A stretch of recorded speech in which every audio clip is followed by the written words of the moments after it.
Home, star of the Dunwich Horror, a suspense play produced, edited, and directed by William Spear.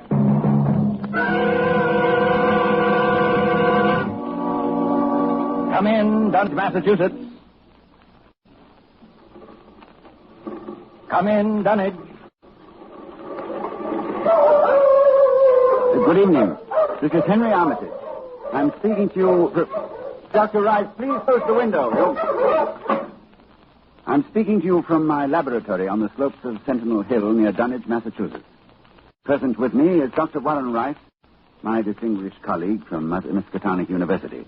We are now about 100 yards from the summit of the hill, which is crowned by a huge table-like stone set in the center of a circle of pillars, a place of prehistoric worship.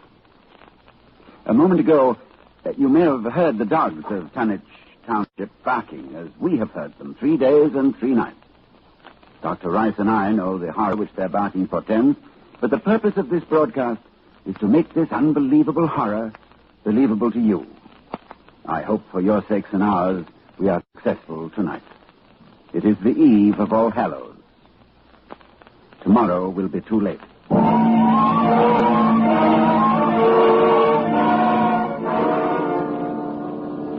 Our time tonight is very short, so I'll speak only of those events which, believe me, may culminate at any moment in a climax too frightful to wholly contemplate. I will begin with the birth of Wilbur Whitley.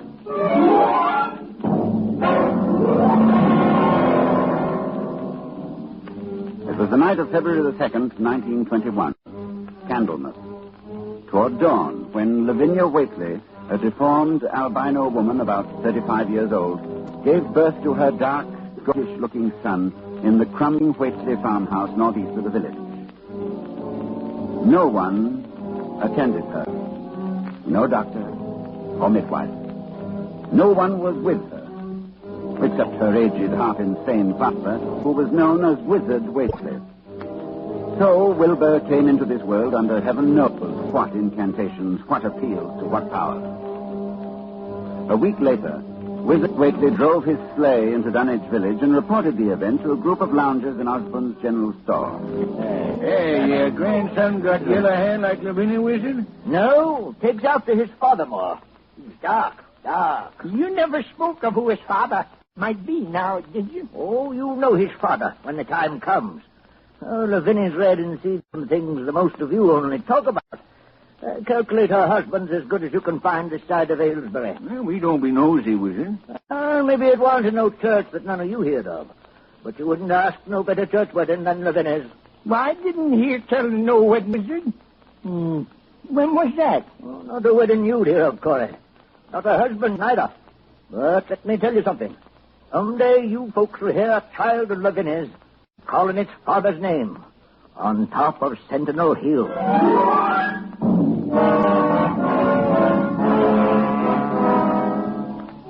Prophecy?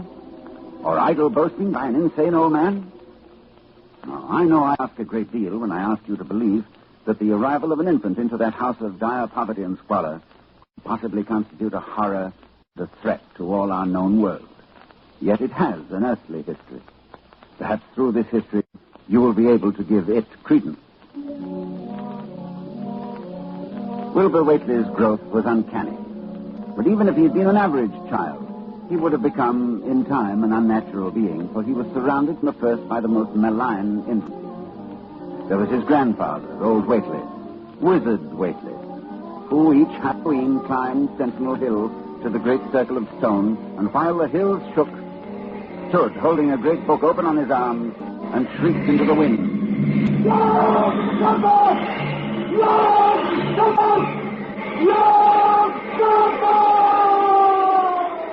Yog-Sothoth. That dreadful name, first mentioned in the hideous forbidden book, the Necronomicon. And this Wizard Whitley was Wilbur's teacher.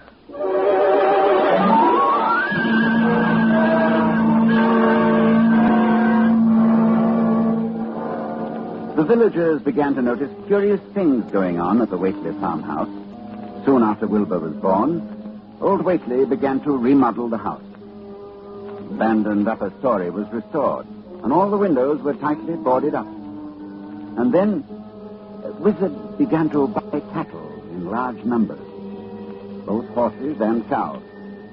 Yet the livestock on the farm didn't seem to increase. Young Lem Brown was one day curious enough to creep close to the house to count the Whateley herd. Dr. Armitage, there weren't more than 12 cows, and them sick. Looked like they had the blight and funny wounds on them, like cuts. I heard something, too, in the top part of Wizard's house. Something like water slapping inside, only big like the sea.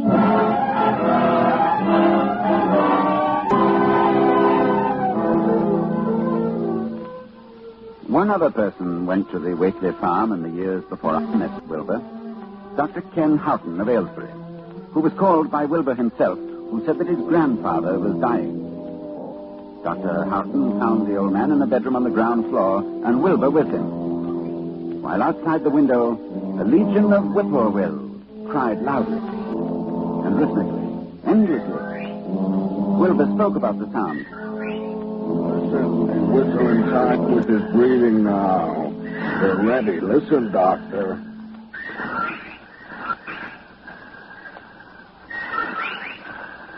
They know his soul's going out. They're waiting. Yes, Wilbur, that's an interesting superstition. Late in the year, them, too. When he goes, if they catch him, they'll keep laughing till break of day. If they don't catch him, they'll quiet down. You mean you believe it? Just a minute. Yes, the birds changed when his breathing changed. Like I say. Willie! I'm here. More space, Willie. Remember, more space soon. Yes, I'll build it. You grows, but that grows faster. It'll be ready to serve you soon, Willie. I know. But remember, when it's time, you open up the gates to Yog-Sothoth with the long chant, the one on page 7 and 51 of the book. But mind you, feed it enough, because if it gets out before you opens to Yog-Sothoth, it's all over. It's no use. He's going now. He's dead, Wilbur. Listen.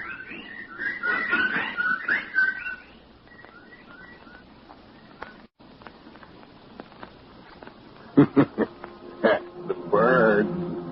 It didn't get him. Yes, he's free. He's gone.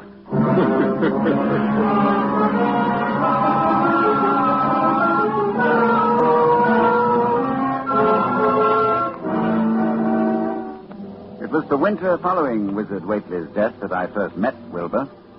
Came in person to the library at Miskatonic University to consult a copy of the hideous Necronomicon, which was kept there in its Latin version, as printed in Spain in the 17th century.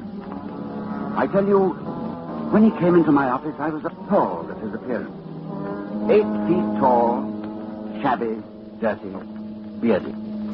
But I was even more appalled by his voice when he spoke.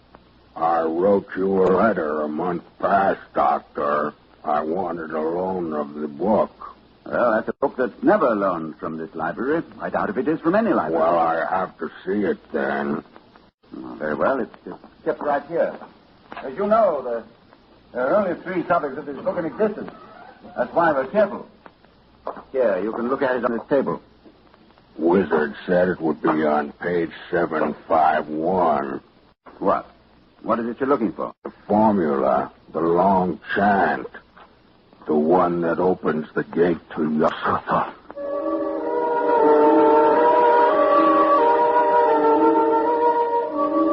I felt a wave of fright as tangible as a draft from the tomb. It seemed somehow like the spawn of another dimension, like something only partly of mankind, linked to black gulfs beyond all spheres of force and matter, space and time. And presently he raised his head and spoke again. It's here, all right, but I'll have to have a copy. Oh, that paragraph there? Oh, I don't know. You know Latin, Doctor? Yes, certainly. Then read it, Doctor. Let's hear how you make it out. All right, that shouldn't be difficult. Let's see. Nor is it to be thought that man is the oldest or the last of Earth's masters. The old ones were, and the old ones shall be. Not in the spaces that we know, but between them. But only Yog-Sothoth knows the gate. Yog-Sothoth is the gate to where the old ones broke through of old. Their hands are at your throats, yet ye see them not. Dr. Armitage, you see, I reckon I've got to take that book home. There's things in it I've got to try, and you can't hold me up. No, I'm sorry. I tell you, Doctor, I'll have the book sooner or later, no matter what. You see, that's waiting for me at home. Oh, wait much longer.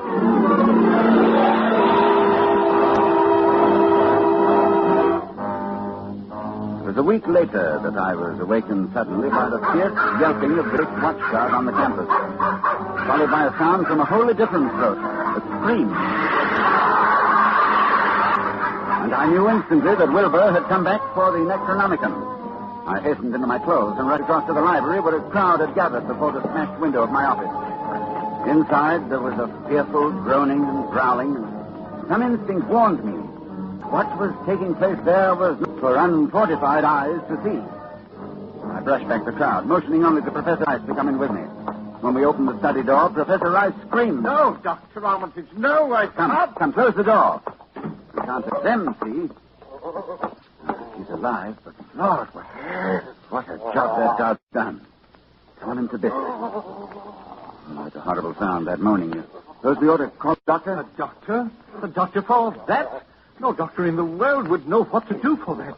Look, Armitage, it's not human, nor animal. Where did it come from? Can you tell me? Can you tell me what it is?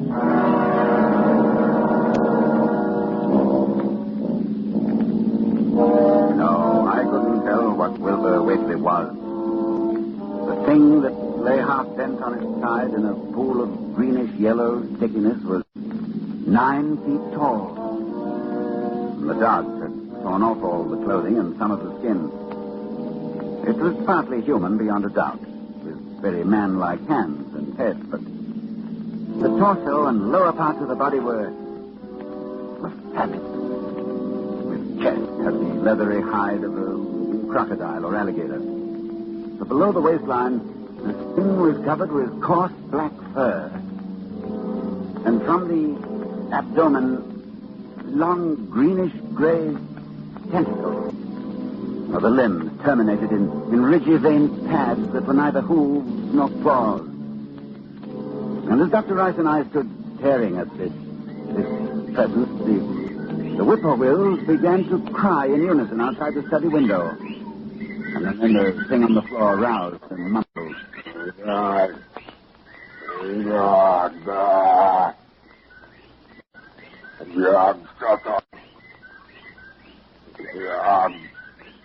Armitage, in heaven's name. The whippoorwills. Listen. He's dead now. Look, Rice. Look what's happening. He's disintegrating. Oh. Fast, too. Fading away. But he isn't made of matter as we know it on Earth. I guess he took after his father. So there'll be nothing left. His father? What was his father? I daren't think.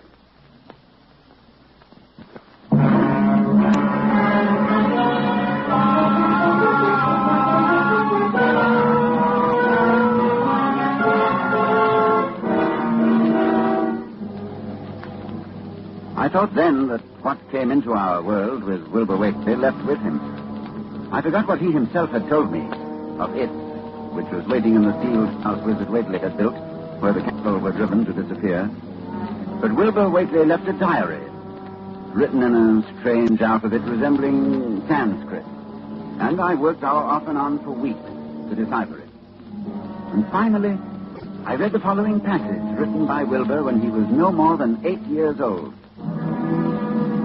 That upstairs is more ahead of me than I had thought it would be. It is not like to have much earth brain. I can see it a little when I make the stein or blow the powder of Evendatze at it. And it is like them I see Halloween on the hill. I wonder how I shall look when the earth is cleared and there are no earth beings. Maybe like that stairs looks, which has no body, even fed with all the blood. Toward morning, in a cold sweat of terror, I called Dr. Rice to my house and told him we have to destroy what's in that farmhouse. Why can't we just leave the thing locked up there? The house is boarded tight. Yes, but you think boards will hold it? Don't you realize, man, it hasn't been fed? It hasn't had blood since the 18th of September, when Wilbur Whitley came here to die.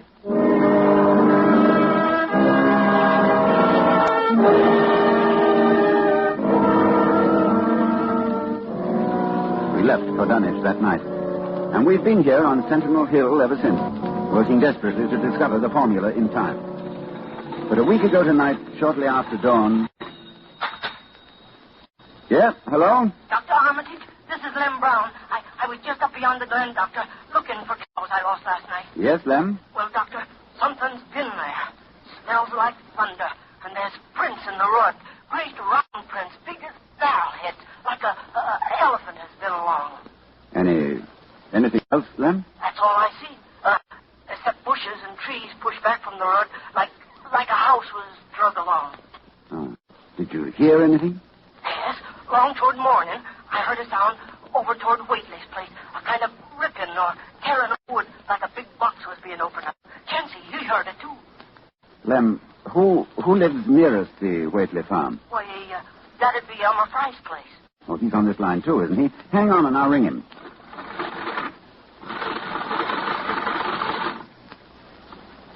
Yes, Dr. Armitage, this is Central. I'm trying to get Elmer Fry, Central. Doctor, he must be out somewhere, and his whole family. I was ringing there an hour ago. Earl Sawyer saw Elmer's cows stampeding in Old Spring Glen. Oh, you didn't get him, hmm? All right. But if you hear or see anything more, let me know. I'll be here working all day. Right. Oh, wake up. It's loose. It's out of the house. One family gone already. We have to work. Pray God we find that formula in time.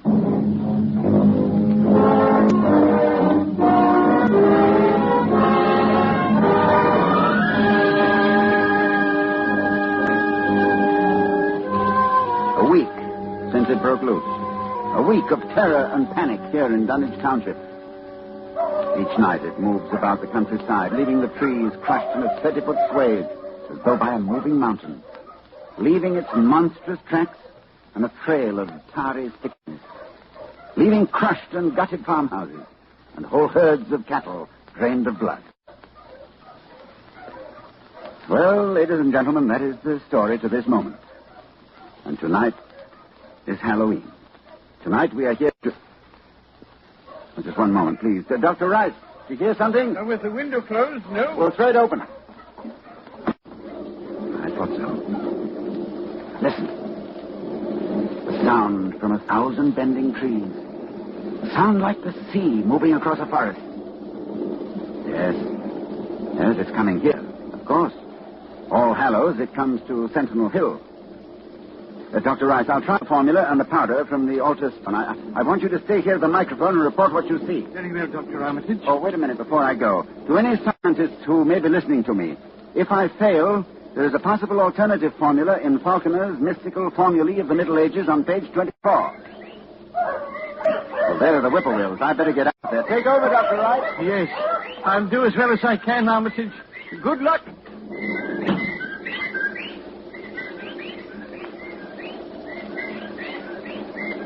Ladies and gentlemen, Dr. Armitage is climbing to the top of the hill, to the altar stone. I can see him plainly, for the moon is high and the night clear. Down the hill, toward the dark village, I can see the grasses and shrubbery bending down, marking the monster's ascent. It moves quite fast, and I feel the proximity to phases of being utterly forbidden. Dr. Armitage stands now on the altar stone and is holding the powder which, if the books are correct, will make this thing for an instant visible. It is quite close to him now, perhaps 20 yards or less. He lifts his hands, he flings the powder in a wide arc. They can see... Oh, no! No!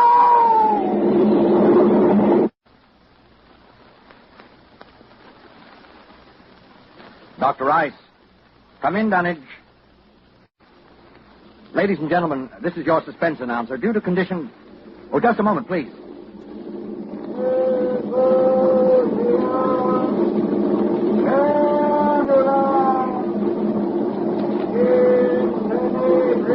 One moment, please. Dr. Rice, can you hear me?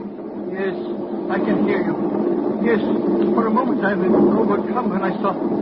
Ladies and gentlemen, perhaps you can hear now the incantation of Dr. Armitage. Listen.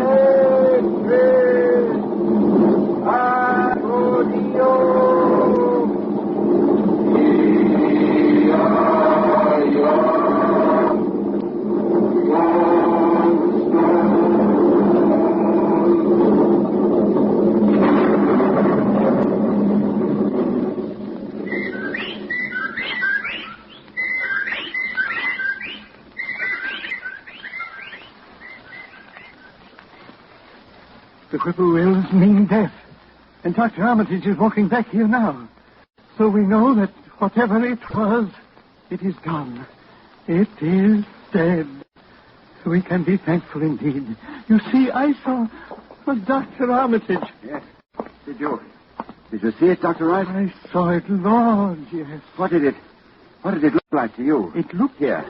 like something made of squirming ropes, but bigger than a barn and shaped, well, like an egg, and dozens of legs like barrels that half closed when it stepped, and nothing solid about it, and at least 15 or 20 mouths or trunks opening and closing, but what was it? Oh, a kind of force. The kind of force that doesn't belong in our part of space. Did you notice the half face on top? Half face, like a human face. Yes, very large, but yes, quite human. And quite like Wilbur's, like all the Whateleys. Then it was... That's right. It was Wilbur's twin brother. And you saw what 3 weeks' growth had done. And it was the child of Lavinia's who called its father's name on Sentinel Hill, as Wizard Whitley prophesied. You heard it calling, Yog Sotho. Ladies and gentlemen, this night is over. It is All Saints' Day. May heaven bless us all.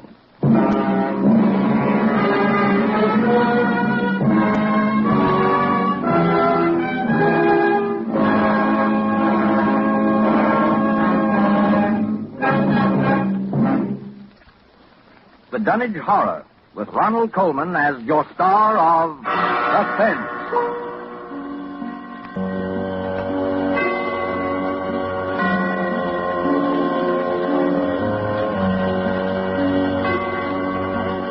This is the Armed Forces Radio Service.